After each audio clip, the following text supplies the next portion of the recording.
Jackie Dean. Thank you, Mr Speaker. It's a little dispiriting listening to Labor's contribution after contribution, because they clearly haven't learned the lessons of the previous Labor government. The big elephant in the room, which Labor never refer to, is the entrenched level of government spending, which was on an upward track, which was going to forever saddle New Zealanders with unproductive debt. They never want to talk about that, but that was the prime legacy they left New Zealand when they went out of government through all those 9 years of good economic times. What did they do? They entrenched government spending. And what did Bill English do when he took the Treasury benches? What did this national government do? We determined to turn that around. And, Mr Speaker, I am so pleased to be speaking in this budget policy statement debate, because the fiscal projections show that this national government has tackled that issue over successful budgets, and once again promises to do that in Budget 2016. So I just want to go through the government's fiscal strategy briefly, because what New Zealanders have appreciated about this national government is that it has had a constant message to New Zealanders, and that is about managing the economy. We have turned around that entrenched government expenditure that Labor so lavishly tax and spend. That's Labor. They haven't learned the message. It's taken us 7 years to achieve a surplus, but we have done it.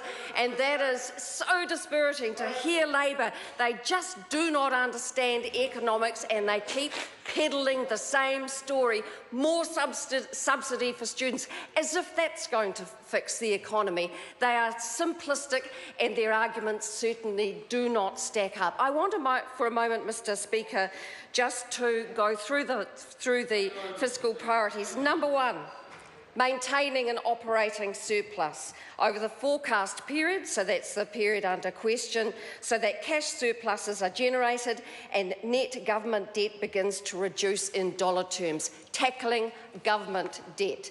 Number two, Mr Speaker, reducing net government debt to around 20% of GDP in 2020, and in the medium term, reducing net debt to within a range of 0 to 20% of GDP, reducing net government debt. Number three, implementing a new funding policy for Accident Compensation Corporation, and that follows previous levy reductions. New Zealanders have benefited from significant and substantial ACC levy reductions, and I know that in my part of New Zealand, people certainly appreciate that. And number four, if economic and fiscal conditions allow, beginning to reduce income taxes from Budget 2017, and that is income tax reductions for all New Zealanders, Mr Speaker.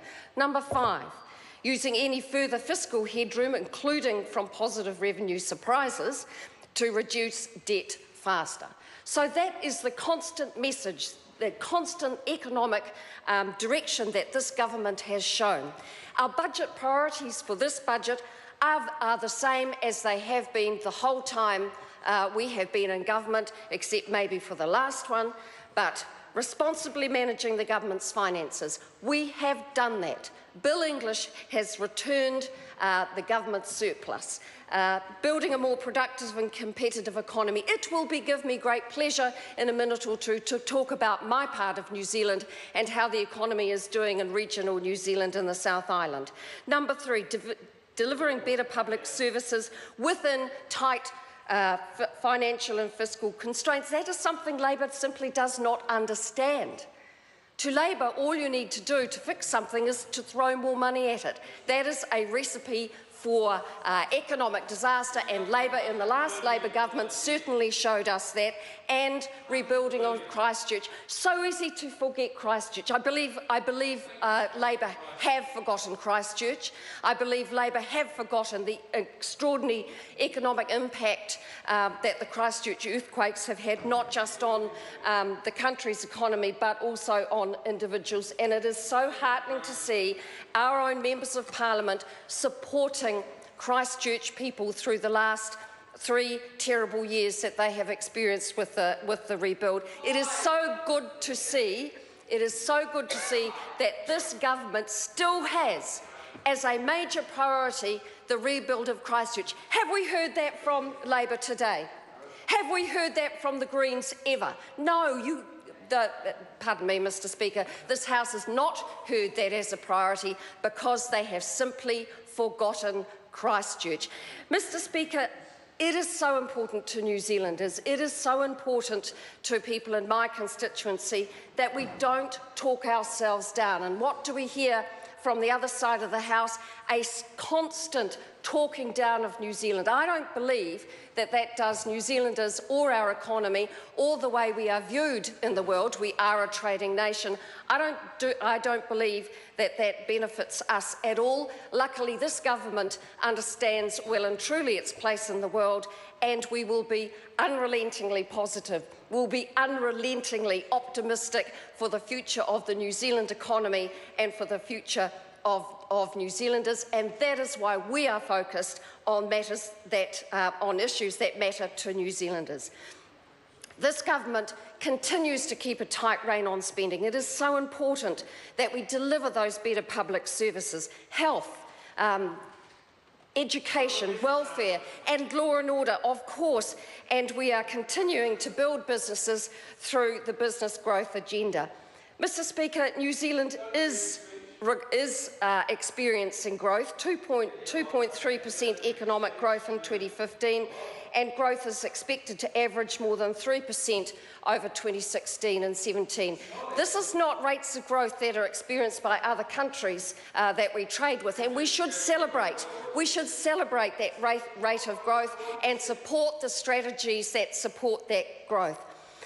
The Speaker for Labour, the previous Speaker, decried, in his view, the fact that there was little investment in the region. So I'm just going to take a moment, with the indulgence of the Chair, to talk about my region, the beautiful electorate of Waitaki. Dairying is a very important activity in the Waitaki electorate. We are very fortunate that our farmers in the Waitaki, particularly those that are involved in dairy, are resilient.